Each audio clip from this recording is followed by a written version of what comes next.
Welcome back to another video, you guys. Today we're going to be talking about the top 5 eating mistakes that you could be making as a skinny guy with a fast metabolism. So let's get right into things for today. Make sure to get out a piece of paper, a pen, or a pencil if you have one, because it's going to be jots full of good information here for today for you all. So the very first thing, as you can see on the screen, is eating too much. Yes, there is a thing. There is such a thing as eating way too much during a bulk. Now, when you eat too much, you start to get into the realm of dirty bulking. And what is dirty bulking? You might be asking. Basically, what that is that you eat a mass amounts of calories way above your maintenance calories with no regards to how much fat that you gain. So really your primary objective through doing a dirty bulk is just to gain weight, and gaining muscle is just a byproduct of all that. But people who do a dirty bulk, they just end up gaining unnecessary fat. They start to get really unhealthy externally and internally. So what I mean by that is that, you feel really tired easily, you get fatigued, you have brain fog, you get winded easily, even when you're walking like 15 to 20 minutes somewhere, or if you're going up the stairs.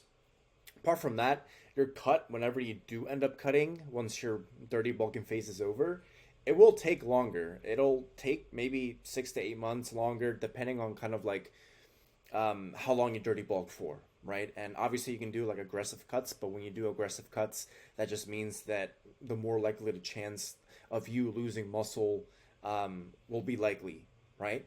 So that's what kind of the negatives of dirty bulking. I personally, in my opinion, this is just my opinion, I don't see any pros to dirty bulking just because there's just so many cons that it just makes no sense for anyone to do a dirty bulk opposed to a lean bulk, which is essentially where you eat slightly above your maintenance calories opposed to thousands of calories above your maintenance calories. And last point, sure, you might gain weight, but much like what I said a little bit ago there, most of that weight will be fat through doing a dirty bulk. So that's the first slide right there. Eating too much. The second one is eating too little.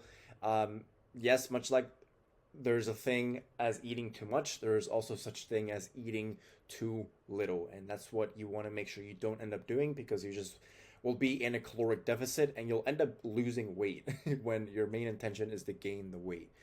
Now, you might be saying, that's so silly. Like, I know I'm going to eat a lot of food, or I know I'm eating a lot of food, or I'm tracking and I know I'm eating a lot of food.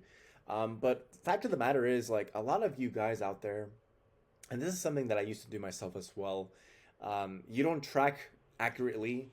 You might input some wrong numbers inside MyFitnessPal or whatever other app that you use to track your food, your calorie intake for the day. Or some of you might just not be tracking your calories, your macros at all whatsoever. You might not be even tracking if you're gaining weight at all whatsoever. So those data points that you need to be very methodical, very meticulous with tracking every single little thing that goes into your body. So this way you know that you're actually progressing in the right direction through ensuring that you're eating in a slight caloric surplus. So, overall, you can't gain muscle if you're not in a surplus. So make sure you're not eating too little. If you're someone who doesn't track your macros or calories at all whatsoever, I urge you, I implore you to start doing that, so that way you can actually see with your own eyes how much food is actually going inside of you. So this way, if it's too little, then you can increase the calories. Or if you're just not gaining any weight at all whatsoever, and you're essentially at the same weight for a long period of time, then that's your maintenance calories, and you need to bump up the calories a little bit more that you're eating. So that's why it's so important to track these numbers, these data points. It's not because it's just for shits and giggles. It's because it actually serves a purpose with what you're doing here. Third slide is not incorporating liquid calories.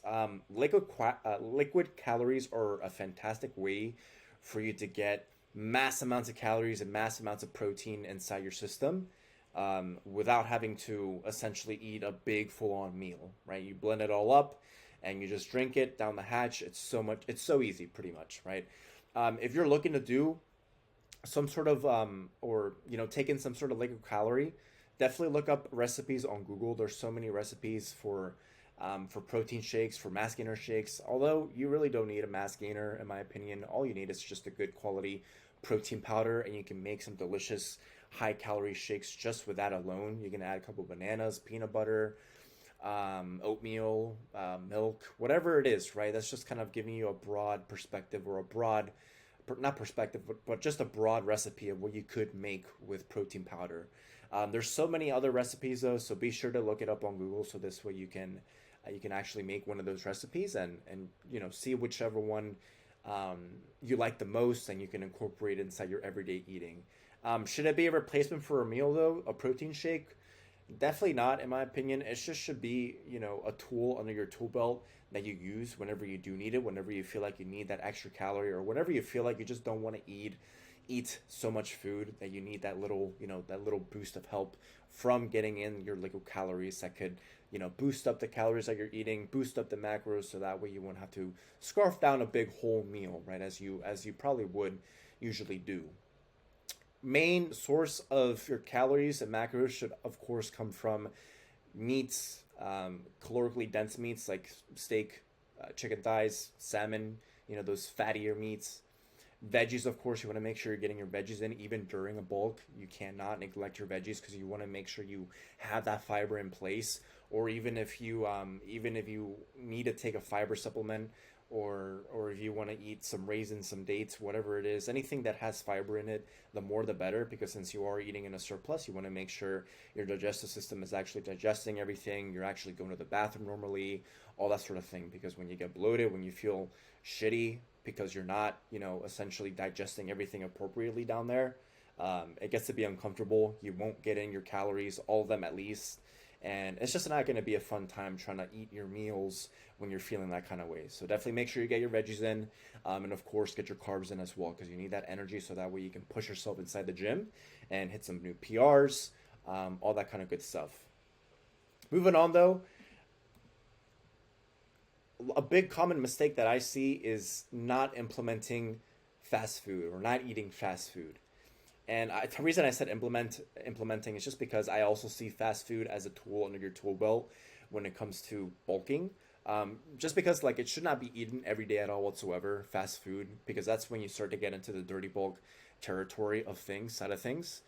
Because imagine that eating fast food every day, you're gonna gain so much fat. You're gonna gain so much um, unnecessary fat just because there's so much calories inside, you know, I don't know, like chicken nuggets from McDonald's, chicken nuggets from Chick-fil-A, a sandwich or a fried chicken sandwich from Chick-fil-A, Popeyes, KFC, like all those different things, they're just so fatty. They have more fat than protein and they're really high up there in calories.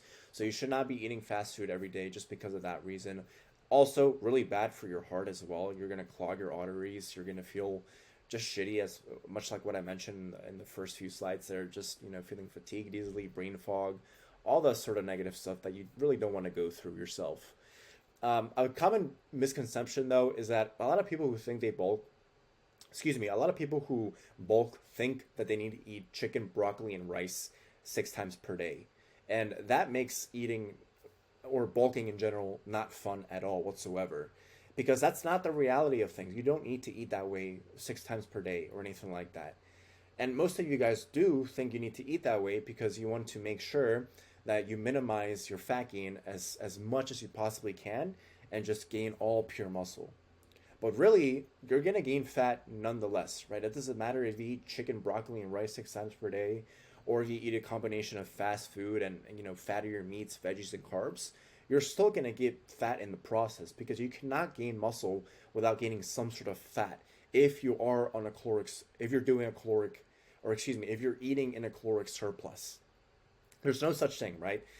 When it comes to eating a bunch of food, eating above your maintenance calories, and just gaining all muscle. Like, no, that does not exist whatsoever. And if someone tells you that, they're lying straight to your face because you're gonna gain some fat when it comes to doing a bulking phase. Now, you can minimize the fat that you gain through eating not such in a big mass amounts of a surplus in your calories, right? Because you don't want a dirty bulk, because that's when you gain so much fat that you don't need. But nonetheless, you're going to gain calories or you're going to gain fat throughout your bulking phase, no matter if you eat chicken, broccoli, and rice 6 times per day, or if you have, different combinations of different foods from ranging from fast food to, lean, not lean meats, sorry, fattier meats, veggies, and carbs. So yeah, keep that in mind, please. You just want to use fast food as more of a strategic way to hit your calories whenever you don't feel like eating a certain meal. Maybe you get bored of that same meal, and so you just want to go out and get some fast food somewhere. Or even if it's a weekend and you just want to, treat yourself to something, then you can, go ahead and go to your favorite fast food joint, a restaurant. Do whatever pleases you and, allows for you to keep on your bulking phase in a really sustainable way. So eat a fast food every now and then. Don't make it an everyday type of thing.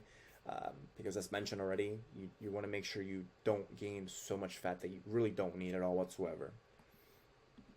And then the last point is just consistency. This one's a no-brainer.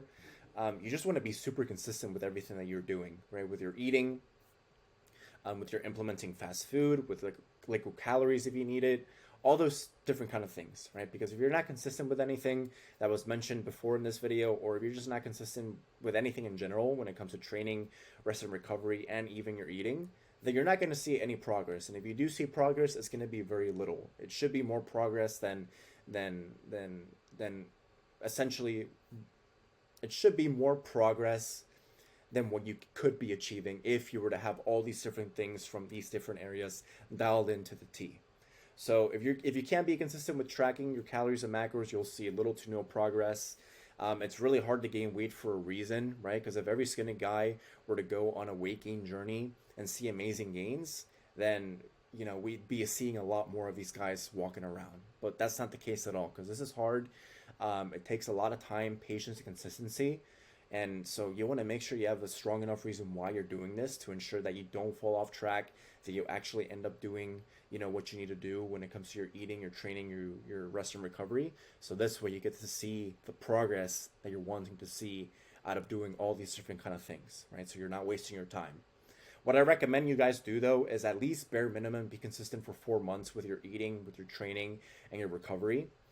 So this way you can actually, see solid gains made within this 4-month period, because main objective through doing a slight caloric surplus style of eating, or a lean bulk as some may call it, is to gain anywhere between 0.5 pounds to 1 pound of weight per week. And so that's kind of the sweet spot right there. You can probably stretch it at 2 pounds per week of weight gain, but anything more you really don't need. So just kind of between the 0.5 to 2 pound range is the perfect. It's a sweet spot right there that you should be gaining. So do that for at least 4 months, and you should see a solid foundation being built up inside, within your body, in terms of you gaining that weight that you're wanting to see, the initial weight that you're wanting to see at least. So this way what to do, what to dial in a little bit more better, and you can essentially, the sky's the limit from there, essentially. But that covers it for today's video, you guys. Please make sure to like, comment, and subscribe. Let me know if there's something in specific that you want to see from me in terms of video content, and I'll be happy to make it for you all. And if you are someone who is skinny with a fast metabolism, who's looking to gain weight without having to go through the trial and error process of figuring this all out on your own, please be sure to click the link down below in the description, so that way you can find a good time to talk with me, and we can see if private coaching is a fit for you. But until the next video, guys, take care and peace.